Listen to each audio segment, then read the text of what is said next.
falando um pouco sobre a parte de evolução, né?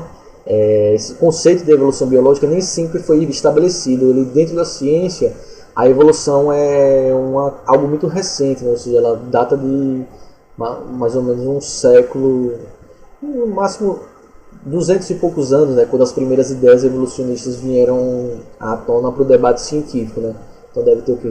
Pouco menos, entre menos de 220 anos, né? Um pouco mais de 200 anos que essas ideias elas começaram a permear, né? Antes disso, a gente tinha muito os conceitos do que a gente agrupa como o chamado fixismo, né? São aquelas ideias que os seres vivos são imutáveis, que eles surgiram no planeta, que eles surgiram no planeta todos ao mesmo tempo, e eles são assim desde sempre, ou seja, que os seres vivos não se modificam, que não existe ancestralidade entre os seres vivos, né? Então a variedade de seres vivos, né, no nosso planeta, ou seja, a biodiversidade do nosso planeta, ela é fruto do estudo desde a Grécia Antiga, desde os primeiros filósofos, né? E é fruto de curiosidade para os seres humanos, né? Entender o que é essa biodiversidade, essas variações de seres vivos, né? Então, em praticamente todas as sociedades humanas que a gente vem, desde que os seres humanos se organizavam em sociedades ao longo da história, a gente tem várias explicações míticas ou religiosas, né, para explicar a origem dos seres vivos, de como sua diversidade, porque existem seres vivos tão diversos, né? Então, nossa sociedade ocidental, por exemplo, né, que é a que a gente é influenciado, que incorporou muito da tradição judaico-cristã, milenares que foram se modificando e se difundindo, aí a gente tem as explicações criacionistas, né, do universo, ou seja, que os seres vivos do universo surgiram, como está escrito lá no livro de Gênesis na Bíblia, né? Então, com Deus, né, um ser sobrenatural. Sobrenatural fala assim, que não é regido pelas leis naturais, né? Ele criou tudo e todos, o universo, todos os seres vivos no mesmo momento. Então, tudo é originado a partir dessa Gênesis, né? Então, há mais ou menos 2 séculos e 200 anos, começaram a surgir as primeiras explicações científicas para a origem da vida, né, e da biodiversidade. Então, desde então, os cientistas eles têm conseguido reunir diversos indícios, né, e evidências que permitem explicar a origem dos seres vivos e sua diversificação, ou seja, a origem da sua diversidade, sem nenhuma interferência sobrenatural, ou seja, sem nenhuma interferência, sem a explicação, isso aqui, não, isso aí foi porque alguém quis que fosse assim, não. Ao longo desses últimos 200 anos, muitas evidências vêm sendo levantadas e se reforçando e conseguindo se explicar a origem da vida e a origem da biodiversidade, ou seja, da variedade de seres vivos, a partir de coisas naturais, regidas pelas leis naturais, né?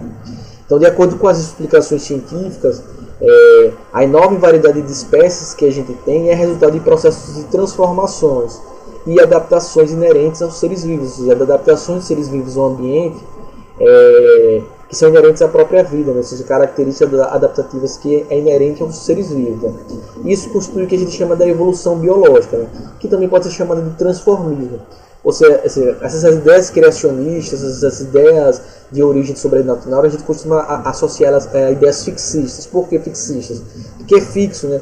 Porque todos os seres vivos surgiram ao mesmo tempo, que cada um surgiu de um jeito, porque foi decidido que eles fossem assim, que não existe nenhum tipo de transformação, os seres vivos não se modificam ao longo do tempo. Por isso que a gente chama de fixismo. Então, as ideias criacionistas são ideias fixistas. E as ideias transformistas, que são da evolução biológica, é porque ela entende que os seres vivos eles se modificam ao longo do tempo, eles se transformam, eles têm características adaptativas inerentes a eles, que tornam eles aptos ou não a sobreviver em determinado ambiente. Então, as ideias mais consistentes sobre a evolução dos seres vivos, elas foram propostas originalmente e que foram modificadas ao longo do tempo.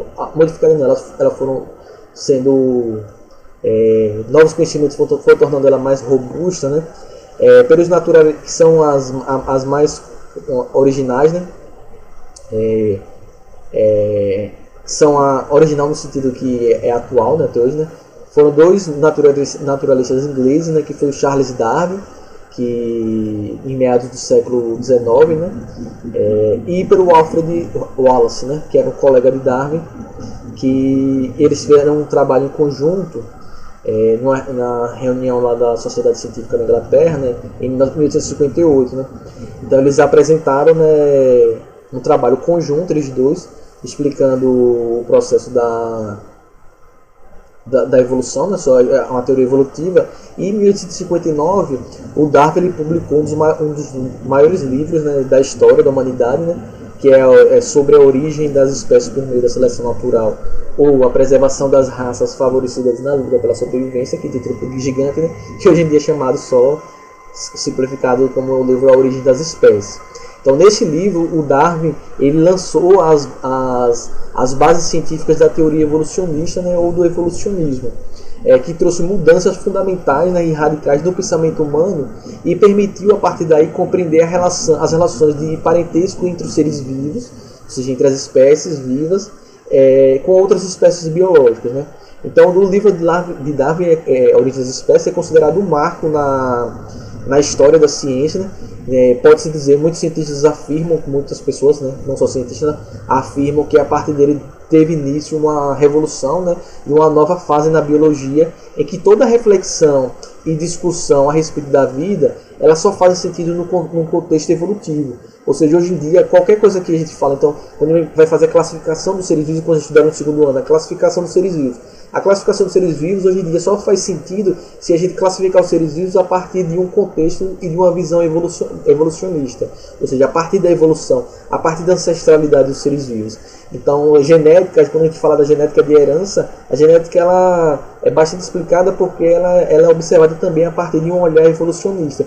Então, a evolução ela é a base da biologia moderna. Então, tudo que a gente faz hoje em dia é pautado e baseado nas reflexões evolutivas que foram trazidas a princípio por esse livro de Darwin, né? Primeiro pelo trabalho escrito por Darwin Wallace em 1858 e posteriormente no ano seguinte com a publicação do livro dele, Da Origem das Espécies. Agora, o surgimento do pensamento evolucionista ele não surgiu com Darwin e Wallace. O Darwin e Wallace eles não foram os primeiros a trazer as ideias evolucionistas. Mais ou menos uns 50 anos antes deles trazerem essas ideias, um primeiro cientista veio trazer essa primeira noção do que seria veio contrapor as ideias fixistas a partir de uma proposição evolucionista. Esse primeiro cientista, lá no começo do século, nos anos 1800, esse primeiro cientista foi o Jean-Baptiste Lamarck, né, era um francês, mas antes dele propor essas ideias, fazer essa primeira propositura, né, com o surgimento lá da ciência no século XVII, né, a maneira de compreender o mundo natural, né, das coisas, os fenômenos, eles começaram a seguir, né, um método científico. Né. Então, dessa forma, a gente começou a utilizar vários métodos científicos e regras e normas, né, para poder elaborar os nossos pensamentos. Né. Então, com o surgimento da ciência, por assim dizer, a ciência moderna, né, começou a se ter muito conflito entre a ciência, né, com as interpretações literais da Bíblia, né, bíblicas dessa natureza. Né. Então, por exemplo, Copérnico, que lá nos anos de 1500, ele, por exemplo, foram lá brigar lá com o dogma de que a Terra não era o centro do universo. Então foi muita confusão a partir daí, né? Então o Galileu, que foram perseguidos, Galileu mesmo teve que negar isso para não ser jogado na fogueira. Então os estudos científicos sobre a crosta terrestre e tudo mais, ou seja, a ciência começou a ter muito choque com a interpretação literal da Bíblia, porque a religião era muito mais forte na sociedade do que a ciência. Ou seja, a religião já existia há milênios, né, pelo menos um milênio, né, lá do cristianismo, né, tratando do pensamento ocidental, né, e quando a ciência surgiu, mais ou menos, sei lá, 1000 anos depois, 1000 e tantos anos depois, né, começou a ter esses embates. Né. Então os estudos, mesmo assim a ciência também ela era bastante influenciada pela religião, né. Então quando foram se descobrindo os fósseis, né, os fósseis de outros animais, foi se levantando muitas dúvidas sobre os dogmas religiosos que traziam a ideia da imutabilidade, ou seja, do fixismo, que os seres vivos eles eram imutáveis. Né? Então quando se comparava fósseis de seres vivos que já morreram há muitos anos com hoje em dia, se percebia que existiam algumas diferenças entre esses organismos, mas que essa imutabilidade biológica, ou seja, essa não modificação biológica dos seres vivos, isso era graças à ação divina, né? Então, algumas pulgas começaram a surgir na orelha de alguns cientistas, né? Então, apesar de todos os avanços científicos, né, até meados do século XIX, né, ou seja, até o Lamarck vir trazer essas primeiras ideias, o criacionismo, as ideias criacionistas, elas permeavam inclusive o meio científico, né? Então, muitos cientistas, né, que eram também muito religiosos, né, eles acreditavam piamente no criacionismo para explicar a origem dos seres vivos e a diversidade, né? A partir do século XIX, né, começou-se a ganhar mais força a ideia de que os seres vivos se modificam ao longo do tempo com novas espécies, com a formação da especiação, ou seja, do surgimento de novas espécies, a partir de espécies ancestrais, né? Então começou a se estabelecer uma dúvida sobre criacionismo e começou a se estabelecer ao mesmo tempo as bases sobre a teoria evolucionista ou evolucionismo, né? Então, apesar do criacionismo e o evolucionismo buscarem explicações para a origem dos seres vivos, há uma diferença fundamental entre as duas ideias, né? O criacionismo ele não é científico, ou seja, ele se baseia em conjuntos de dogmas, isso é, verdades consideráveis que são inquestionáveis, e na ciência nada é inquestionável. Para a ciência tudo é questionável, e a ciência ela se desenvolve justamente pelo questionamento, ou seja, pelo constante questionamento de tudo. Então, hoje em dia na ciência a gente pode ter uma teoria que é super aceita, mas o questionamento sobre essa teoria pode levar no futuro essa teoria a ser superada em uma nova teoria que explique melhor o mundo e que explique melhor as coisas que nos cercam, pode substituir essa teoria. Então, o rigor científico, o método científico, ele pesa mais do que os dogmas, porque os dogmas são inquestionáveis, né? Então, o evolucionismo ele foi construído a partir desse método científico, a partir desses questionamentos, a partir de evidências, a partir de comprovações da série dessas evidências, né? Então, hoje em dia, as ideias que são mais aceitas, as ideias científicas, né, elas são aquelas que são testadas exaustivamente, várias vezes testadas até, se não forem refutadas, né, até elas serem consideradas como um fato científico que não é uma verdade absoluta, né. Então, o primeiro cientista a trazer essas ideias, a contrapor o criacionismo, foi o Lamarck, né. Então, muitas ideias evolucionistas, na verdade, elas já surgiram muito tempo antes, na Grécia Antiga, pré-Sócrates, né, que já tentavam buscar explicar um pouco sobre isso, né. Mas de forma mais robusta, assim, cientificamente, por assim dizer, né, porque é pós-surgimento da ciência, o primeiro foi o Lamarck, né, ele ficou que é o Jean-Baptiste Lamarck, que é esse sujeito aí da foto, que em 1809 ele lançou um livro que era Filosofia Zoológica, e nesse livro ele propôs a primeira teoria baseada em argumentos, né, coerentes para explicar a evolução biológica, né? Esse conjunto de ideias a gente chama do Lamarckismo, né? O Lamarck ele acreditava que os organismos atuais eles surgiam por transformações sucessivas de formas mais primitivas. Eles achavam que existiam organismos mais primitivos e eles iam se transformando até surgir esses organismos mais complexos. Então ele acreditava em um aumento de complexidade dos seres vivos.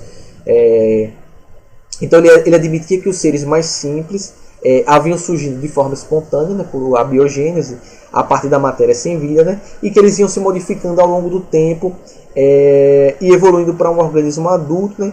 Esse mundo orgânico também evoluiu, esses seres vivos mais simples, né, até se tornar mais complexo, né. E aí ele acreditava que nesse processo assim surgiu os seres humanos, né, que eram os mais complexos que existiam. Então ele acreditava que no transformismo, né, ou seja, que já se contrapunha ao criacionismo. Ele acreditava que os organismos simples eles iam evoluindo, se modificando, até se originar organismos mais complexos. Agora, uma limitação que tinha no pensamento de Lamarck é que ele não acreditava na extinção biológica, né? Ele não acreditava que uma espécie ela poderia desaparecer. Ele acreditava que todas as espécies que não existiam mais é porque elas tinham se transformado em outras espécies, em outros organismos, tinham se modificado e virado outros organismos. Ele não acreditava que as espécies tinham que elas eram extintas, que elas desapareciam, né? Ele acreditava que as espécies que não existiam mais, na verdade, elas tinham se transformado em outras. Com base nas observações de certos órgãos corporais e o desenvolvimento desses órgãos, o Lamarck ele tinha duas ideias centrais para explicar a modificação ou transformação dos seres vivos. A primeira ideia dele é justamente essa ideia que ele chamava da lei do uso e desuso. Ele propôs o quê? Que características adquiridas pelo uso intenso, ou seja, pela falta de uso, ela pode ser transmitida para os seus descendentes. Então, o que é que ele acreditava? Que, por exemplo, os exemplos da girafa. As girafas primitivas tinham um pescoço curto, e para tentar se alimentar das folhas na copa das árvores, elas iam forçando o pescoço. Quanto mais elas forçavam esse pescoço, mais esse pescoço ia se alongando ao longo das gerações. Então ele acreditava que as girafas de pescoço longo que existem hoje, elas surgiam a partir da modificação do pescoço das girafas, da modificação do pescoço das girafas. Ou seja, as girafas elas foram se transformando. Então, primeiro elas têm um pescoço curto, girafas primitivas, e ao longo do tempo elas iam alongando seu pescoço de tanto se esforçar para comer as folhas nas árvores. Então, e esse pescoço ia se alongando, ou seja, a lei do uso e desuso. Quanto mais um organismo utiliza parte do seu corpo, mais essa parte se desenvolve. Então, quanto mais ele utiliza uma parte do corpo para se adaptar, mais essa parte do corpo se modifica. E o inverso, né, que seria esse desuso. Quanto menos uma parte do corpo o organismo utiliza no seu processo adaptativo, aquela parte tende a se atrofiar e a desaparecer. Então era assim que ele explicava, por exemplo, o surgimento das cobras. Ele acreditava que as cobras no passado tinham patas. Como elas têm esse hábito de rastejar e não utilizar suas patas para andar, essas patas foram atrofiando até que desapareceram. Então era assim que ele explicava como os organismos surgiam, né? A partir da modificação de outros organismos que não existiam mais. Por exemplo, o caso do pato. O pato ele nada na água, né? Ele tem aquela membrana entre os dedinhos dele. Então ele acreditava de tanto nadar, as patinhas deles foram se desenvolvendo, formando essa membrana entre os dedos, certo? Então ele acreditava na modificação para se adaptar. E a partir dessa lei do uso e desuso, ele explicava com uma outra lei, que era a lei da transmissão dos caracteres adquiridos. Ele acreditava que essas novas características que tinham se desenvolvido nesse ser vivo, elas eram passadas para os seus descendentes. Ou seja, as características que o organismo adquire ao longo de sua vida, pelo uso e pelo desuso, são transmitidas para as descendências. Então Lamarck ele se pautava nesses dois princípios para explicar a transformação dos seres vivos. Os seres vivos, quanto mais eles utilizavam, ou quanto menos eles utilizavam uma parte do corpo deles para se adaptar, mais essa parte se desenvolvia ou se atrofiava, e esse desenvolvimento era transmitido para os seus descendentes, certo? Então essa é uma das principais ideias dele.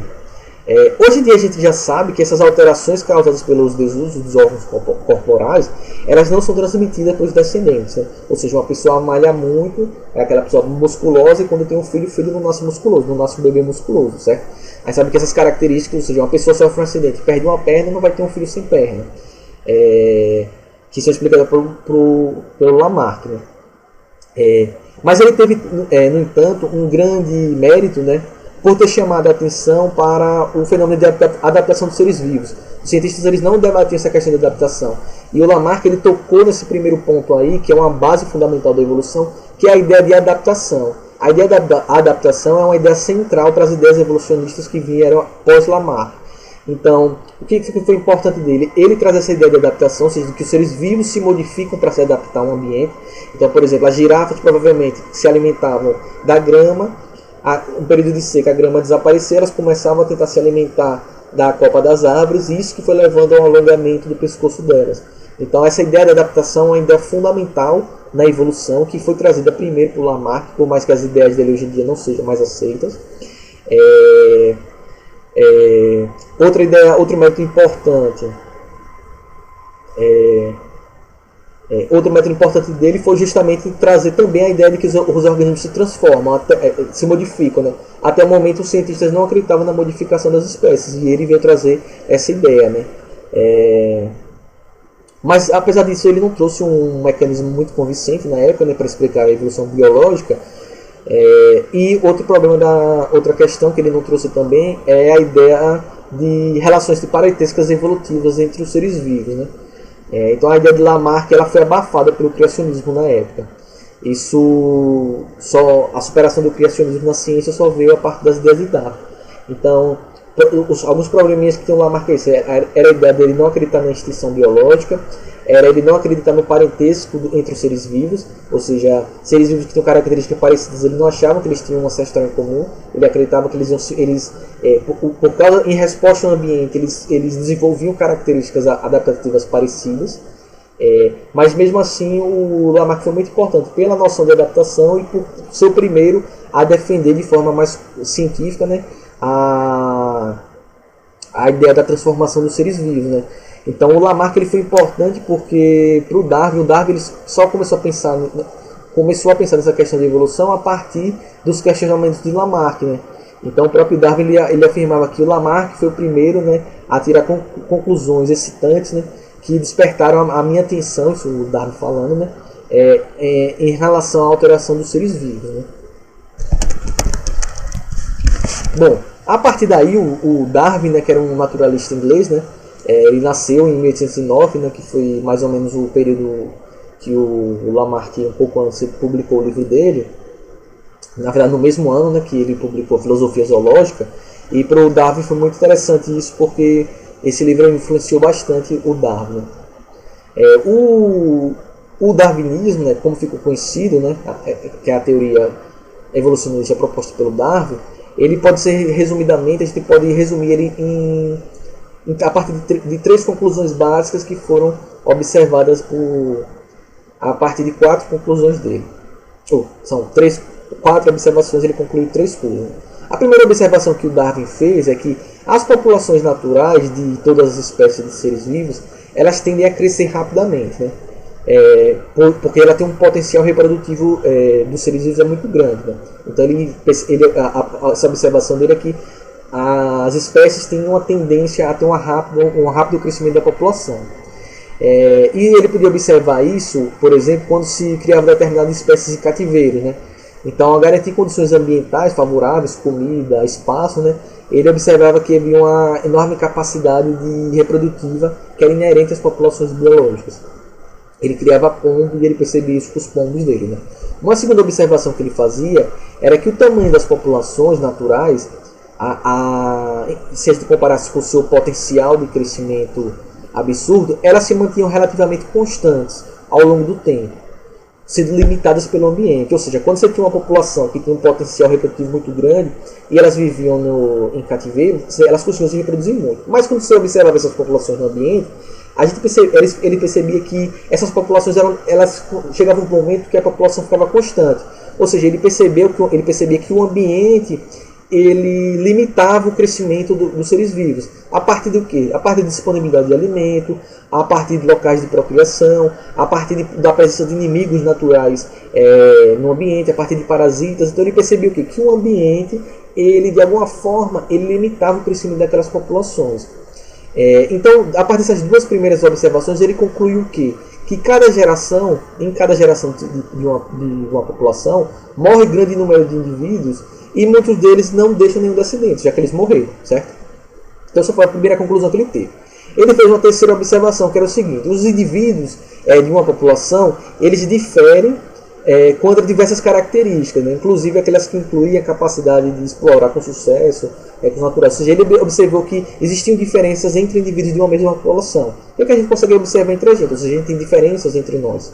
Então, ele chegou numa segunda conclusão observando isso, né? Que os indivíduos que sobrevivem e se reproduzem a cada geração, eles são preferencialmente os que apresentam determinadas características que estão relacionadas com a melhor adaptação ao ambiente. Ou seja, essa conclusão resume o conceito de Darwin daquilo que ele chamou de seleção natural, ou seja, da sobrevivência dos mais aptos. Então, ele percebia que dentro de uma população alguns organismos morriam e não deixavam descendentes, então eles não passavam suas características, e ele percebia que os organismos que sobreviviam, eles passavam suas características para os descendentes. E ele percebia que os organismos que mais sobreviviam são aqueles que eram dentro daquela população, eram os que tinham características mais adaptadas a viver em um ambiente. Certo? E a quarta observação que ele fez foi que grande parte das características apresentadas por uma geração é herdada pelos seus pais, ou seja, os pais, aqueles que sobreviviam, que tinham características adaptativas positivas, passavam essas características para os seus descendentes, né? Então a terceira conclusão ele fez: uma vez que cada geração sobrevive os mais aptos, que são melhor adaptados, eles tendem a transmitir aos seus descendentes as características relacionadas a essa melhor adaptação. Isso é, eles aumentam a chance de sobrevivência desses descendentes. Então a seleção natural favorece ao longo das gerações a permanência e o aprimoramento de características relacionadas à adaptação. Veja que essa ideia de adaptação que trouxe foi o Lamarck. Então as ideias de Lamarck influenciaram muito Darwin. Então os princípios fundamentais da teoria evolucionista de Darwin têm sido confirmados até hoje pela ciência contemporânea, né? Servindo de base para a elaboração de uma série de teorias. Certo? Como é que o Darwin veio nessas observações e nessas conclusões? Ops, gráfico errado. Ele fez uma viagemzinha.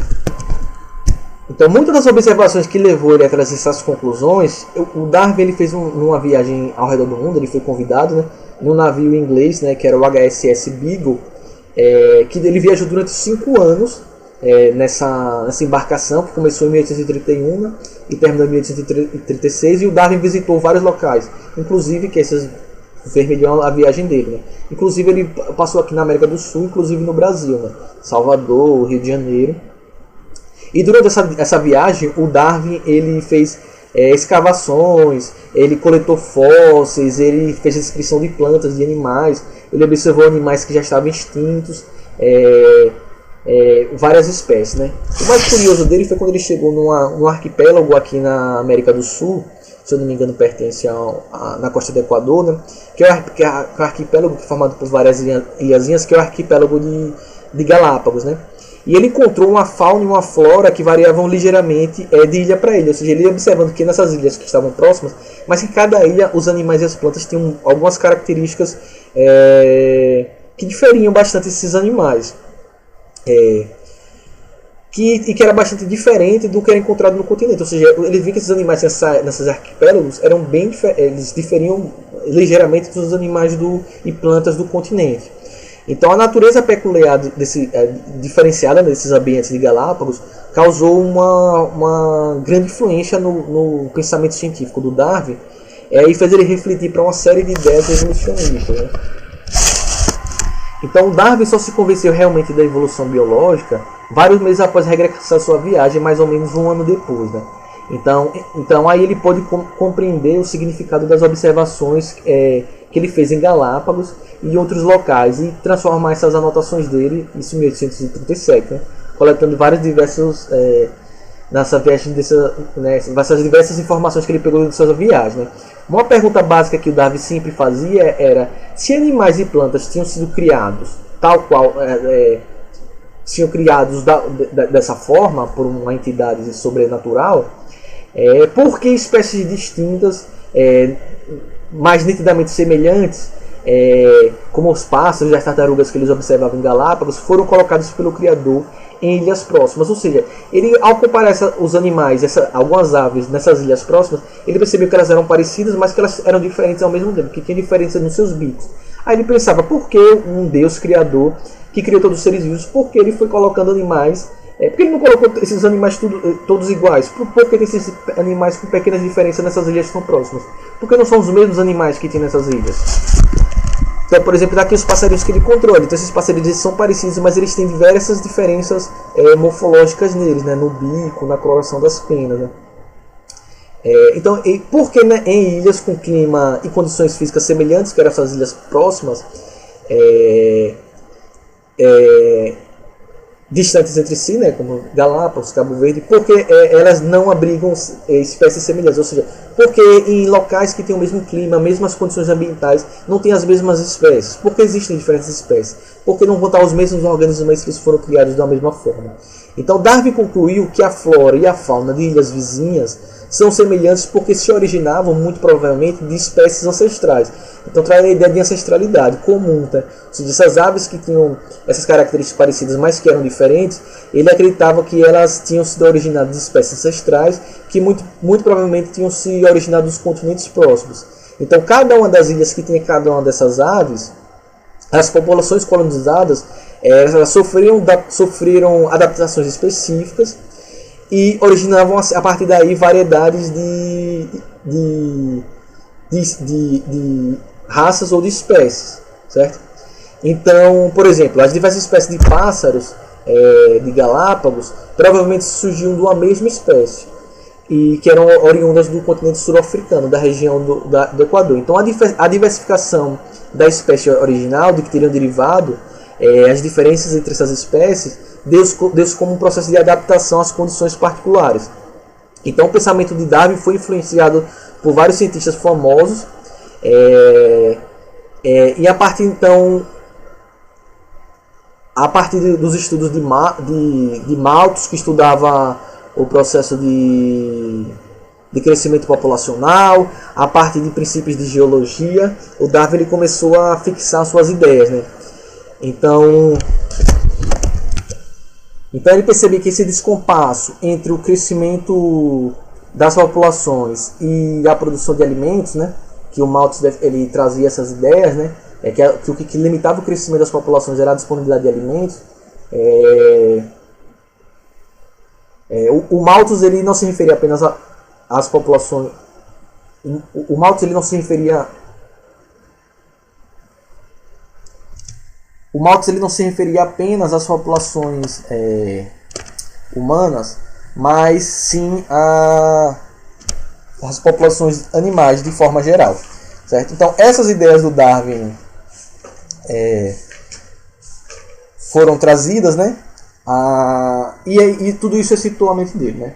Para essa aula não ficar muito longa e porque a minha câmera travou, vou fechar aqui essa aula e na próxima aula a gente debate mais um pouco sobre a ideia da seleção natural e sobre como o Darwin chegou a concluir o seu livro, certo, gente? Então fiquem bem, se cuidem, a gente se vê na próxima aula.